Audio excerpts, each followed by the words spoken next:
Shankar Vilas bridge మొదటి నుండి వివాదాస్పదంగానే ఉంది. కూటమి ప్రభుత్వం అధికారంలోకి వచ్చిన తర్వాత కేంద్ర మంత్రి పెమ్మసాని చంద్రశేఖర్ ప్రత్యేక చొరవ తీసుకుని శంకరవిలాస్ వద్ద నూతన వంతెన నిర్మించేందుకు అనుమతులు, విధులు తీసుకొచ్చారు. అయితే ప్రస్తుతం ఉన్న డిజైన్ను వ్యతిరేకించిన కొంతమంది తీసుకొచ్చిన నిధులు కూడా సరిపోవంటూ ఆందోళన చేపట్టారు. హిందీ కాలేజ్ సెంటర్ నుండి లాడ్జ్ సెంటర్ వరకు ఒకే ఫ్లైఓవర్ నిర్మించాలని డిమాండ్ చేశారు. అయితే అటువంటి ప్రాజెక్ట్ చేపట్టాలంటే ఇప్పుడప్పుడే సాధ్యం కాదని, ఉన్న నిధులతోనే కొత్త వంతెన చేపట్టడం ఒక్కటే మార్గమని భావించిన పెమ్మసాని స్థానికుల డిమాండ్స్ అనుకూలంగా కొన్ని మార్పులు చేసి పనులను ప్రారంభించారు. భవిష్యత్తులో అండర్ పాస్ ఏర్పాటు చేసేలా డిజైన్స్ను మార్చారు. కొంతకాలంగా పనుల వేగం కూడా పుంజుకుంది. జీజీహెచ్ వైపు అవసరమైన ల్యాండ్ మొత్తాన్ని కూడా అధికారులు సేకరించారు. అయితే శంకరవిలాస్ వైపున్న కొంతమంది వ్యాపారులు తమ భూమి ఇవ్వడానికి సిద్ధంగా లేమంటూ కోర్టును ఆశ్రయించారు. ఈ క్రమంలోనే పలు దఫాలుగా పెమ్మసాని నిర్మాణ పనులను వేగవంతం చేసేందుకు సమీక్షా సమావేశాలు నిర్వహించారు. నేరుగా వంతెన వద్దకే వెళ్లి పనులు పరిశీలించారు. అటు అధికారులను, ఇటు కాంట్రాక్టర్ను సమన్వయం చేసుకుంటూ నిర్మాణ పనులను పరుగులు పెట్టించారు. ఈ నేపథ్యంలోనే వంతెన డిజైన్ చూపించకుండా అధికారులు ఇష్టారాజ్యంగా వంతెన నిర్మాణం చేస్తున్నారంటూ కోర్టు దృష్టికి తీసుకొచ్చారు కొంతమంది వ్యాపారులు. దీంతో హైకోర్టు అడ్వకేట్ కమిషన్ను నియమించింది.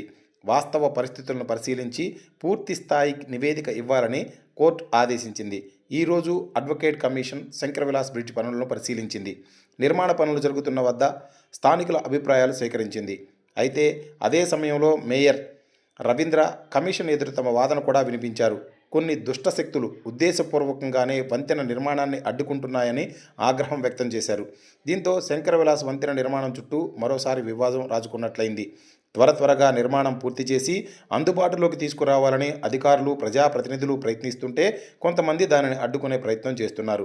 దీంతో నిర్మాణం ఎప్పటికి పూర్తవుతుందో తెలియని పరిస్థితి నెలకొంది. అయితే ఎవరు ఎన్ని ప్రయత్నాలు చేసినా అందరినీ కలుపుకొని బ్రిడ్జి నిర్మాణం పూర్తి చేస్తామని పెమ్మసాని అంటున్నారు.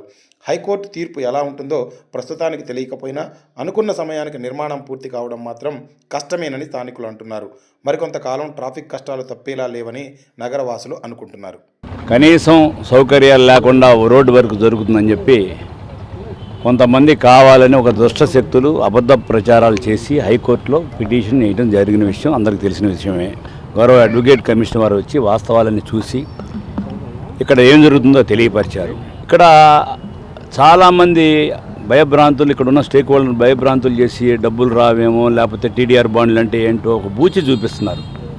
కావాలని కొంతమంది దుష్టశక్తులు ఆటంకవాదులుగా చేస్తుంటే మీటింగ్లు పెట్టి అనేక రకాలుగా వాళ్ళు చెప్పినట్టుగా ప్లాన్ యాక్చువల్గా అంతకుముందు మధ్యలో సింగిల్ పిల్లరే సార్ రానున్నలో మాకు రైల్వే అండర్ బ్రిడ్జ్ కూడా కావాలంటే కూడా ఆయన దానికి అనుగుణంగా మళ్ళీ ప్లాన్స్ చేంజ్ చేసి మరలా అనుమతి తీసుకొచ్చి మొదలుపెట్టారు. కావాలని అపోహ సృష్టించి వీళ్ళను కూడా తప్పుదారు పట్టిస్తారు. వాళ్ళని లేనిపోయిన ఇక్కడ డెవలప్మెంట్ ఆదుకోవాలని ఏదో ఒక మనసులో పెట్టుకొని దీన్ని చాలా అడ్డంకులు క్రియేట్ చేస్తున్నారు. ఇది మంచి పద్ధతి కాదు.